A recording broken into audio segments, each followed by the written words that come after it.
Hi guys, what's up? My name is Shanwin and today, nakalagay dito. Na-confuse ako.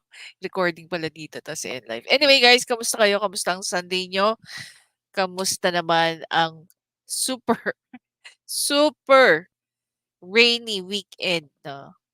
So, ayun nga, masaya-masaya tayo dahil nanalo ang Gilas versus China. Ayan, napakagaling na play ni Jordan Clarkson. Definitely nandiyan din ang mga naka-contribute sa score na 90 plus 'no? Over ano bang naging score nila tingnan natin. Anyway, later on pag-uusapan natin guys itong ginawa ng mga senador natin. Punta tayo dito. Dito ba tayo nagpunta diyan? Mhm, mhm, mhm. Wait lang, tingnan natin yung score ng ano. Oh,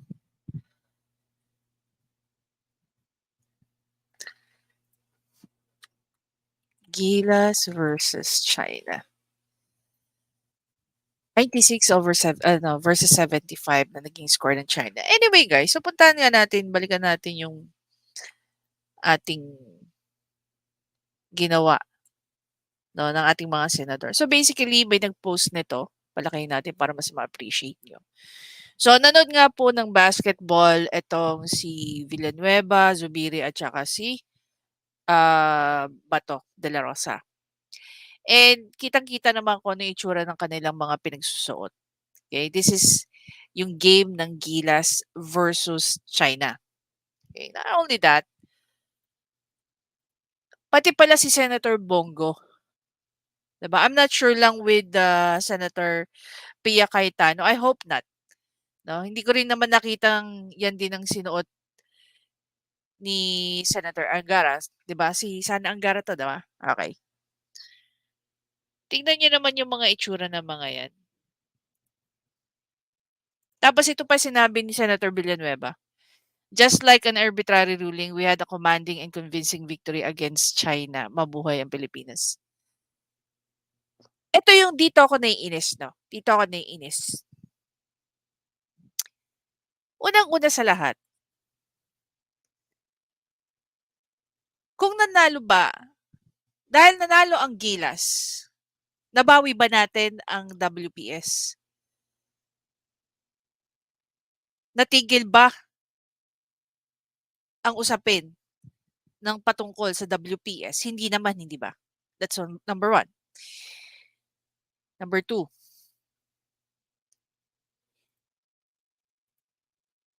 hindi po nagpunta ang mga Chinese player to represent the government. Nagpunta po sila rito to represent the country.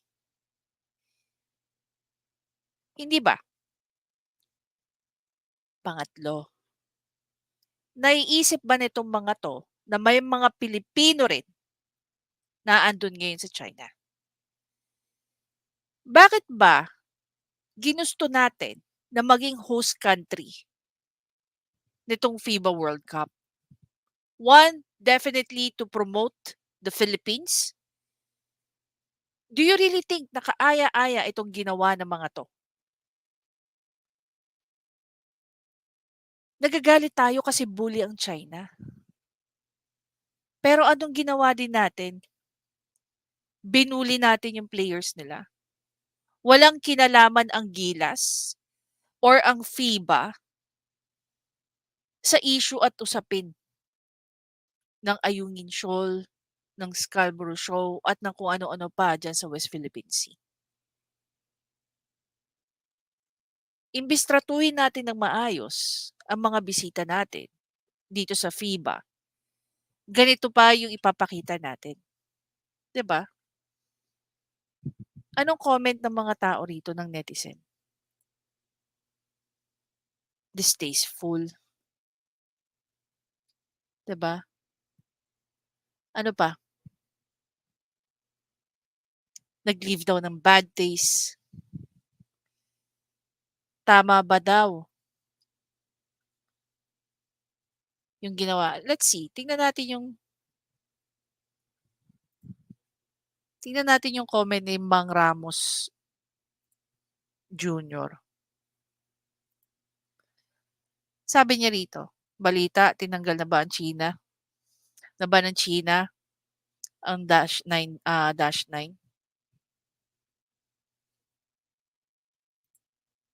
'Di ba?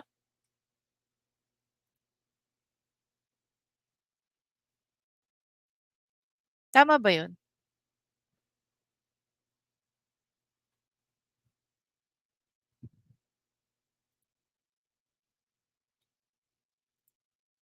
Tapos sabi ng isang netizen, "Sila Kai, kapag lahat ng bagay hinaluan mo ng politika, nagmumukha kang tanga."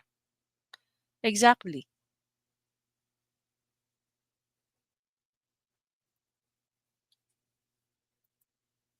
Tapos itong mga senador pa na 'to, kamusta naman ang performance niyo sa Senate? Lalong-lalo ka na, Zubiri.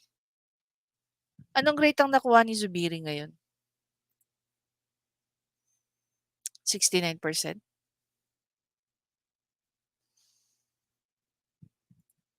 'di ba? Tingnan niyo, Zubiri nakakuha lang ng 69%. Tinalo ka pa ni Tambaloslos, 'no? Si Speaker Martin, kahit papaano nakaangat sa'yo ng 1%.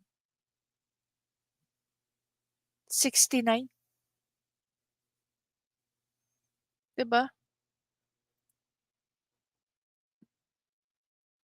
Anong pinagagawa mo, Senator Zubiri, bilang Senate President? Tingnan mo nga yung mga ano mo, simulang ikaw yung naging Senate President, ang Senate parang talipapa, parang palengke. Yung senador na naandiyan, akala mo yung mga taga-tadtad ng mga baboy or baka or manok, tagalinis ng isda. Yung sistema ng Senate, simulang ikaw naging Senate President, 'di ba? Tingnan mo, Senator Villanueva, anong hilig nitong gawin? Yung sigaw-sigaw ang mga ano nila, resource person? Senator ba 'to? Laman ng social media? Grabe. Araw-araw may entry, lahat araw-araw may lakad. Ito ba yung ginagawa niyo? Naging senador ba kayo? Para mambully kayo ng player ng ibang bansa? Nagsuot kayo ng statement shirt? Para saan? Para ano? Alam niyo kung ano yung funny part dito?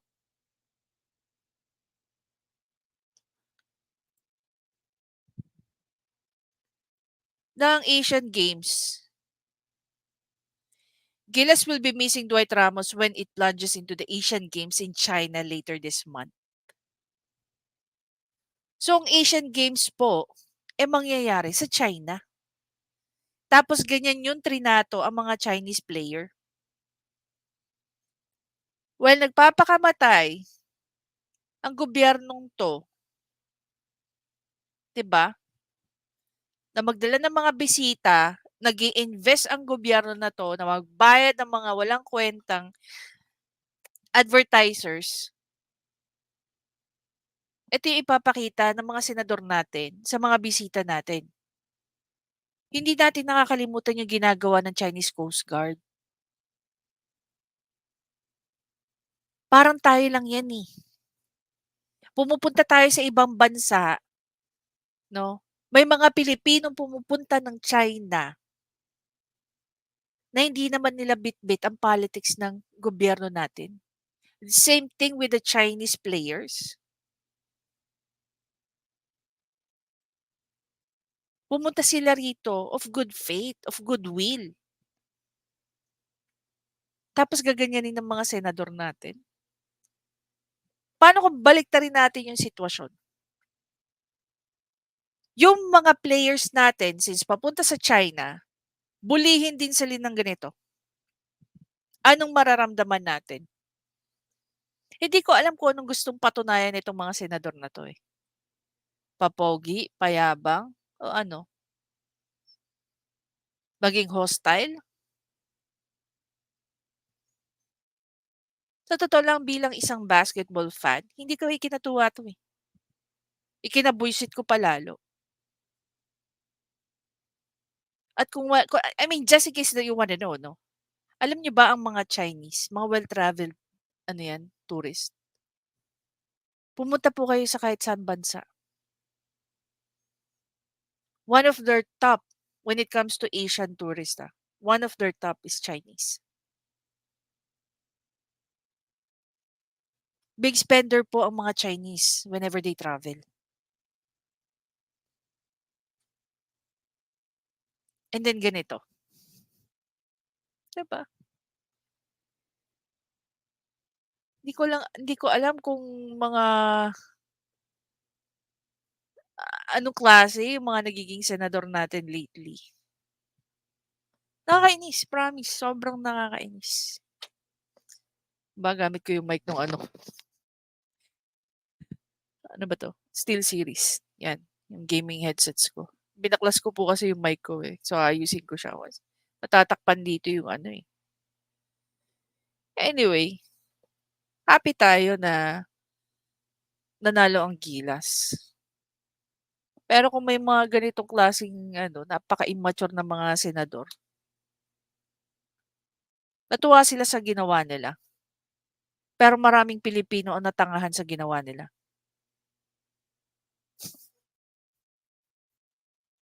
Wag din kayong alam mo wala tayong karapatang magreklamo 'pag ang mga Pilipino 'no, na manonood at maglalaro sa China, bulihin din gaya ng ginawa ng mga 'to.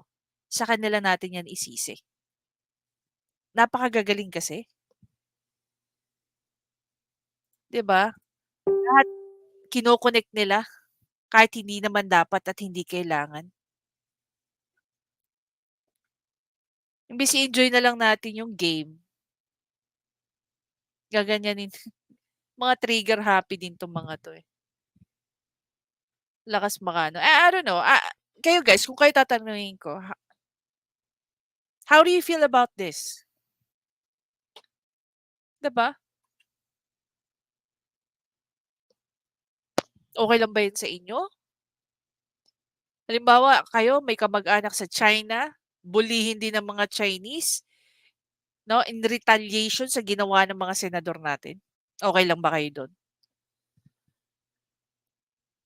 Siyempre sila hindi sila affected kasi karamihan naman ng mga kamag-anak nila wala naman sa China.